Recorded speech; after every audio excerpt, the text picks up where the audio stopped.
बिस्मिल्लाहिर्रहमानिर्रहीम। जैसा कि आपको मालूम है कि कल नाखुशगवार वाक़या एक्सप्रेस टीवी में पंजाब गवर्नमेंट की माओन खुशी फिरदौस आशिका अवान साहिबा के साथ हुई है, और मैं इसकी वजाहत यूँ करना चाह रहा हूँ कि जो वीडियो लीक हुई है या जो वीडियो है उसमें क्लियर कट का है। आधा घंटा फिरदौस आशिका अवान साहिबा ने जो बात की है, उसके बाद नून लीग की उज़्मा साहिबा ने बात की है, उनको भी इंटरप्ट किए, बात नहीं करनी दे रही थी। फिर जब मेरी बारी आ गई तो मैंने कहा फिरदौस भाई जी, आपने आधा घंटा बात कर ली है, मुझे भी तो बात करने दे। तो जवाब में उन्हें ये कहा कि आप क्या बात करेंगे, आप लोग तो सर से लेके पाँव तक करप्ट हो। तो मैंने जवाबन ये कहा कि जिसको आप करप्ट करें पार्टी का, तो आप खुद वज़ीर थी। तो कहने लगी कि मैंने वो पार्टी छोड़ दिया है। तो मैंने कहा आपने छोड़ दी है, जब आप माओन गौसी थी वफाकी हुकूमत की, तो वहाँ से भी आपको निकाल दिया करप्शन पे। और ये बात मैं नहीं कह रहा हूँ, आपके वज़ीर साहिबान और ख़ुद ARY ने ब्रेकिंग न्यूज़ चलाया कि आपने 10% कमीशन मांगा था इश्तिहारी कंपनी से। और उसके बाद जो आपने सियालकोट में NGOs के बसें जो है ना हड़प की है, वो भी दुनिया ने रिपोर्ट की है। और उसके अलावा आपकी जो रेलवे के हवाले से मैंने बात की थी और वो सारी बातें, लेकिन आपने देखा वीडियो में कि वो एकदम तैश में आ गई है और तैश को गाली गलौज की है। गाली गलौज से उसका दिल नहीं भरा और फिर एकदम TV चैनल को ब्रेक लेना पड़ा, और ब्रेक में उन्होंने मेरे ऊपर हाथ उठाया, मेरा गर्दन पकड़ लिया, मुझे थप्पड़ मारने की कोशिश की और मग मारने की कोशिश की।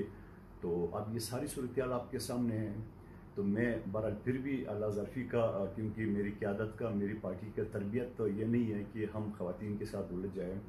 तो अगर इनको अपनी इन सारी हरकत के ऊपर पेशमानी है और वो माज़रत करती है, तो मैं उसको सच्चे दिल से कबूल करने को तैयार हूँ। और अगर उनका ख्याल है कि वो जो कानूनी चाराजही करेगी, तो मुझे उससे पहले आता है कानूनी चाराजही। और ये सारी चीज़ें जो है ना, वो मैं अपना एक हक समझता हूँ, मेरे कानूनी और आइनी मेरा हक है। और पाकिस्तान भर के बार एसोसिएशन ने उसकी शदीद मज़म्मत की है। तो मैं समझ रहा हूँ कि इस चीज़ को ख़त्म होना चाहिए। और जिस तरह मीडिया में एक बदसलूकी और बदतमीज़ी और जावेद चौधरी के एक्सप्रेस टीवी पे प्रोग्राम में पीपल्स पार्टी के MNA कादर मंदोखेल ने मुसलसल मेरे खिलाफ फोश ज़बान इस्तेमाल की।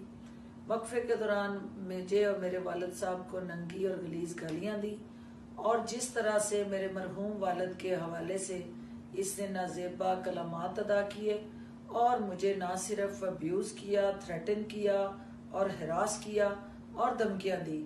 और मंदोखेल की इस बदकलामी और बदज़बानी की वजह से मुझे अपने सेल्फ डिफेंस में ये इंतहाई कदम उठाना पड़ा, क्योंकि मेरी सियासी साख और इज्जत दाव पे लगी।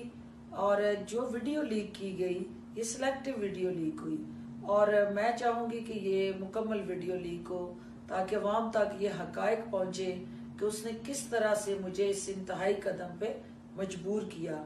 लिहाजा मैं अपने कानूनी माहिरीन के साथ मशावरत के बाद ये फैसला करूँगी कि मुझे 62-63 के तहत मंदोखेल के खिलाफ ना सिर्फ वुमेन हरासमेंट बल्कि डेफमेशन के केस के हवाले से भी अपनी तरजीहात तय करनी है, और कानूनी चाराजोई करना मेरा हक है और मैं उसको पुरवेकार लाऊंगी।